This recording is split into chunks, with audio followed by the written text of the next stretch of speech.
Welcome to ಜಿಸನ್ friend. ನನಗೆ ಇವತ್ತೊಂದು ಜೋಮಾಲ ಗುಂಡಿನ ಸರ ಆರ್ಡರ್ ಬಂದಿದೆ. ಇದು ಬಂದು ಹಾರ ಅಂತ ಹೇಳಲಿಕ್ಕಾಗಲ್ಲ, ಇದೊಂದು ಶಾರ್ಟ್ ಆಗಿ ಒಂಥರ ನೆಕ್ಕಿಗೆ ನೆಕ್ಲೆಸ್ ತರ ಬರುತ್ತೆ. ಇದು ಉದ್ದ ಬಂದ್ಬಿಟ್ಟು ಮಾಮೂಲಿಯಾಗಿ ಇದು ಬಂದು ನೆಕ್ಲೆಸ್ ತರನೇ ಇದೆ. ಯಾಕಂದ್ರೆ ಇದು ಅಂತ ಅನ್ಕೊಂಡಿದ್ದು 8 ಗ್ರಾಮ್ ಅಲ್ಲ 9 ಗ್ರಾಮ್ ಅಷ್ಟು ಆಗ್ತಿದೆ. 8 ಗ್ರಾಮ್ 700 ಮಿಲಿ ಅಷ್ಟಿದೆ. 9 ಗ್ರಾಮ್ ಅನ್ಕೊಳ್ಳಿ, ಏನಿದೆ 9 ಗ್ರಾಮ್ ಅಷ್ಟಿದೆ.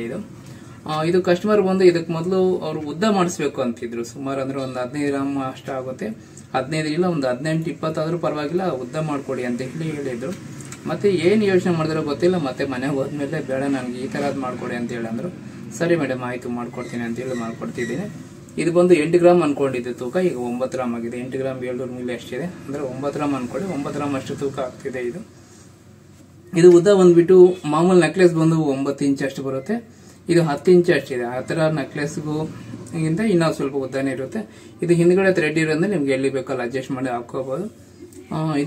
ನಾನು ಇದು ಫಸ್ಟ್ ಟೈಮ್ ಮಾಡ್ತಿರೋದು. ಇದು ಕಸ್ಟಮರ್ ಬಂದು ಶಾಂಪಲ್ ತೋರಿಸಿದ್ರು ನನಗೆ ಈ ತರ ಮಾಡ್ಕೊಡಿ ಅಂತ ಹೇಳಿ. ಆ ತರ ಮಾಡ್ಕೊಡಿನಿ. ಇದು ಬಂದು 916 ಗೋಲ್ಡ್ ಅಲ್ಲಿ ಮಾಡಿರೋದು. ನಿಮ್ಗೂ ಏನಾದ್ರು ಈ ತರ ಬೇಕಿದ್ರೆ ಬಂದು G7 ಅಲ್ಲಿ ಆರ್ಡರ್ ಮಾಡಿ. ಅಷ್ಟೇ ವಿಷಯ, ಇನ್ನೇನಿಲ್ಲ. ಜಸ್ಟ್ ಇದು ಹೊಸದು ಅಂತೇಳಿ ಇದನ್ನು ತೋರಿಸಿದ್ದೀನಿ. ನಿಮ್ಗೆ ಏನಾದ್ರು ಇದ್ರೆ ಜೋಮಾಲ ಗುಂಡಿನ ಸರಿ ಏನಾದ್ರು ಬೇಕಿದ್ರೆ ಆರ್ಡರ್ ಮಾಡಿ. ಮತ್ತೆ ಫ್ಯೂಚರ್ ಅಲ್ಲಿ ಬೇಕಿದ್ರೆ ಅವ್ರು ಏನಾದ್ರು ಬೇಕಿದ್ರೆ ಇದನ್ನ ಉದ್ದ ಕೂಡ ಮಾಡ್ಕೋಬಹುದು. ಯಾಕಂದ್ರೆ ಇವಾಗ ಇಷ್ಟು ಉದ್ದ ಇದೆಯಲ್ಲ, ಇದು ಓಕೆ, ಉದ್ದ ಕಡಿಮೆ ಏನಿಲ್ಲ, ಕರೆಕ್ಟ್ ಆಗಿದೆ. ಇನ್ನ ಉದ್ದ ಬೇಕು, ಒಂಥರ ಹಾರದ ತರ ಹಾಕೋಬೇಕು ಅಂತಂದ್ರೆ ಇನ್ನ ಒಂದು 5 ಗ್ರಾಮ್ 10 ಗ್ರಾಮ್ ಇನ್ನ ಒಂದು 7-8 ಗ್ರಾಮ್ ಇನ್ನ 7-8 ಗ್ರಾಮ್ ಹಾಕಿದ್ರೆ ಇನ್ನ ಉದ್ದ ಬರುತ್ತೆ. ಇನ್ನೊಂದು ಕೆಲಸನ ಮಾಡ್ಬೋದು. ಇದು ಸ್ಟಾರ್ಟಿಂಗ್ ಅಲ್ಲಿ ದೊಡ್ಡ ಸೈಜ್ ಹಾಕಿ ಬರ್ತಾ ಸಣ್ಣ ಸೈಜ್ ಹಂಗೂ ಹಾಕೋಬಹುದು, ಅದನ್ನು ಚೆನ್ನಾಗಿ ಕಾಣುತ್ತೆ. ಆದ್ರೆ ಕಸ್ಟಮರ್ ಒಂದೇ ಯೂನಿಫಾರ್ಮ್ ಇರ್ಲಿ, ಎಲ್ಲ ಒಂದೇ ಸೈಜ್ ಗುಂಡಿ ಇರ್ಲಿ ಅಂತ ಹೇಳಿದ್ರು. ಹಂಗಾಗಿ ಎಲ್ಲಾನು ಒಂದೇ ಸೈಜ್ ಗುಂಡಿ ಹಾಕಿದೀವಿ. ಇದು ವಿಷಯ.